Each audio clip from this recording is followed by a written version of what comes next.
প্রিয় বন্ধুরা, দাজ্জাল পৃথিবীতে আসার আগে পৃথিবীতে কি করবে? দাজ্জাল এসেছে কিনা সেটা কিভাবে বুঝবেন? দাজ্জাল দেখতে কেমন হবে? দাজ্জাল পৃথিবীতে কতদিন থাকবে? আর দাজ্জাল একটি আরবি শব্দ যার অর্থ মিথ্যুক, প্রতারক, ছলনাকারী। অর্থাৎ মিথ্যার যতগুলো রূপ রয়েছে সবই থাকবে দাজ্জালের মাঝে। সে হবে প্রতারক, ছলনা করে মানুষদের পথভ্রষ্ট করবে। যারা তার এইসব ছলনায় পা দিবে তারা তাদের ঈমান হারাবে। পৃথিবীতে দাজ্জাল আসার আগে কিছু ঘটনা ঘটবে। পৃথিবীকে প্রস্তুত করা হবে তার আগমনের জন্য।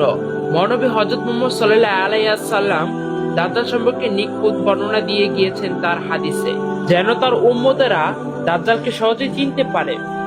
মহানবী সাল্লাল্লাহু আলাইহি ওয়াসাল্লাম তাকে আল মুসিহ আর দাজ্জাল বলে সম্বোধন করেছেন। আল মুসিহ শব্দের অর্থ হচ্ছে মুছে ফেলা বা নষ্ট করে ফেলা।